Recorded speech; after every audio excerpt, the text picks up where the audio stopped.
Hello दोस्तों, नमस्कार। उम्मीद करता हूँ आप सब अच्छे होंगे। एक बार फिर से हमारे यूट्यूब चैनल में आप सभी का स्वागत है।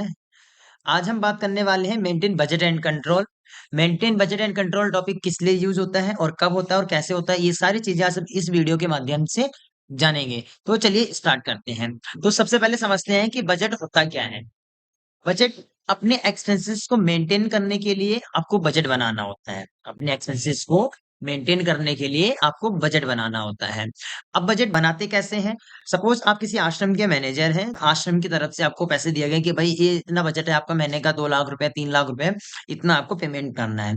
किन किन चीजों को आप कंट्रोल कर सकते हैं? किन किन चीजों को कंट्रोल कर सकते हैं? सैलरी, रेंट, इन चीजों को आप कंट्रोल नहीं कर सकते हैं। कंट्रोल उन चीजों को कर सकते हैं, बजट उन चीजों पे बनाया जा सकता है कि जो खर्चे फिक्स ना हो। जैसे आपका लाइट का बिल हो गया, आपका ट्रैवलिंग एक्सपेंसेस हो गया, तो ये खर्चे क्या है कि आप जितना कम यूज करेंगे उतना कम खर्चा होगा। तो चलिए स्टार्ट करते हैं, ऑप्शन अप्लीकेबल करते हैं और आगे चलते हैं। आप F11 अकाउंटिंग फीचर्स आपको बजट एंड सिनेरियो मैनेजमेंट के अंदर ऑप्शन मिलेगा, मेंटेन बजट एंड कंट्रोल। इस ऑप्शन को आप अप्लीकेबल करेंगे, कंट्रोल+A या एंटर करके आप इस टॉपिक को सेव कर देंगे। अकाउंट इन्फो, अभी तक हम अकाउंट इन्फो में जाके ग्रुप और लेजर क्रिएट करते थे। अकाउंट इन्फो में जाके ग्रुप और लेजर क्रिएट करते थे। आज हम इसमें बजट क्रिएट करेंगे, एंटर करेंगे क्रिएट।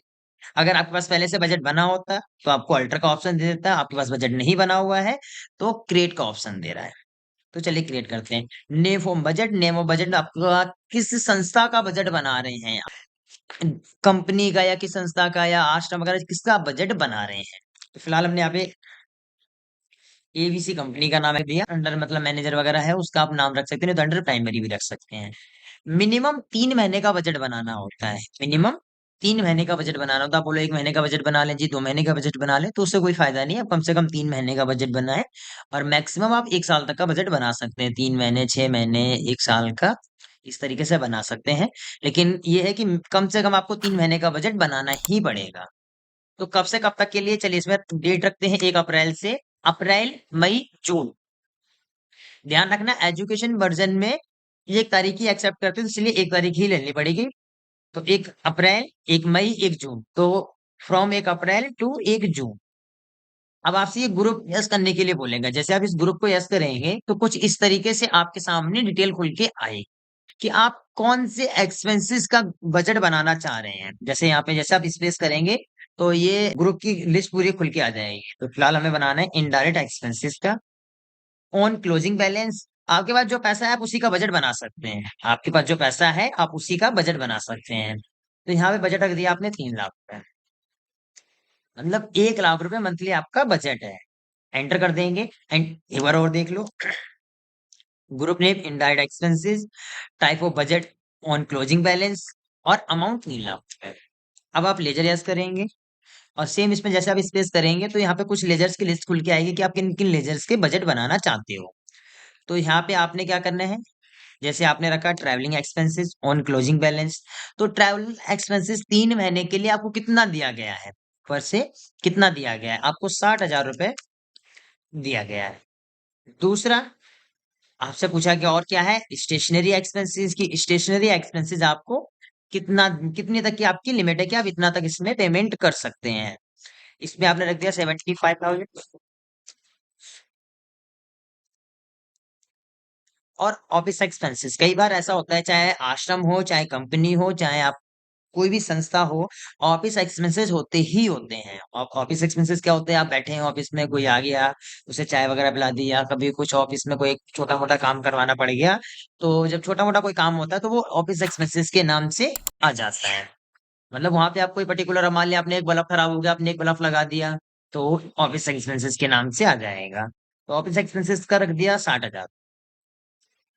एंटर कर देंगे, एक बार और देख लो। Travelling expenses on closing balance, और जो अमाउंट है वो अमाउंट रखेंगे। स्टेशनरी एक्सपेंसेस, जो अमाउंट क्लोजिंग बैलेंस जो अमाउंट है वो रखेंगे, और ऑफिस एक्सपेंसेस एंटर कर देंगे। इसे एंटर करने के बाद तो पेमेंट करने से पहले फिलहाल बैलेंस शीट देखते हैं कि पैसा है या नहीं है। तो बैलेंस शीट में चलते हैं। बैलेंस शीट में आने के बाद आप देखेंगे कैश इन में बैलेंस है। आपके पास कैश इन में बैलेंस नहीं है, तो जब बैलेंस नहीं है तो उसके लिए या तो आप ओपनिंग बैलेंस दिखाएं, नहीं तो कैपिटल के का एंट्री करते हैं, तो कैपिटल की एंट्री करते हैं पहले। ध्यान रखना ये टॉपिक से नहीं है, इसमें बैलेंस शीट में बैलेंस नहीं है, इसलिए हमें एंट्री करनी पड़ रही है। अकाउंटिंग वाउचर F6, कैपिटल का लेजर क्रिएट होगा, जो कि नॉर्मली कैपिटल अकाउंट में ही जाता है, और कैपिटल के नाम से 5 लाख की एंट्री करो इसमें। अब अगर आप अपनी बैलेंस शीट चेक करते हैं, अब आपके पास 5 लाख रुपए कैश इन हैंड में आ गया है। चलिए अब एंट्री स्टार्ट करते हैं, जो मैंने हमने बजट बनाया है। अकाउंटिंग वाउचर, पेमेंट करना है F5 करेंगे। सबसे पहले आप क्या करेंगे, F2 से डेट चेंज करेंगे 1 अप्रैल। ट्रैवलिंग एक्सपेंसेस, अब हमारा जो 3 महीने का बजट था वो 60,000 का था। अब 1 महीने में हम ट्रैवलिंग एक्सपेंसेस कितना पेमेंट करते हैं, पहले महीने में हमारा जो बजट हमने रखा कि 15,000 रुपए का हम पेमेंट करेंगे। ऑफिस एक्सपेंसेस, ऑफिस एक्सपेंसेस कर दिए 16,000। एक बार और डेबिट करेंगे। और क्या है हमारे पास, स्टेशनरी, स्टेशनरी का खर्चा हुआ 12,500।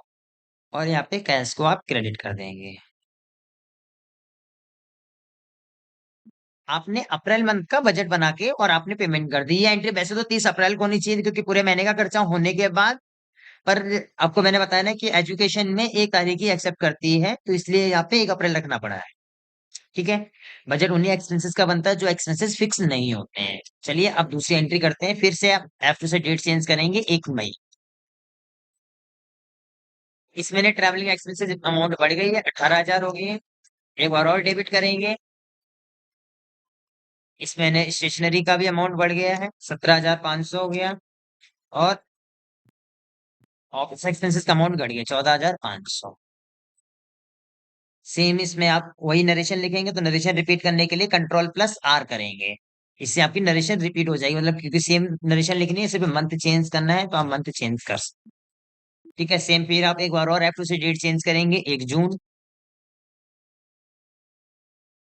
इस महीने ट्रैवलिंग एक्सपेंसेस का जो खर्चा आया वो 21,000 का।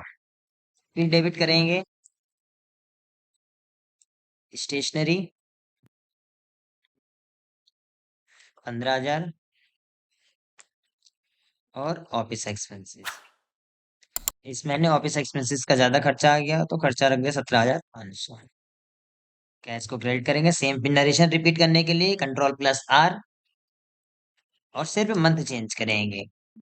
एंटर कर देंगे इस एंट्री को। एंटर करने के बाद अब चेक करेंगे।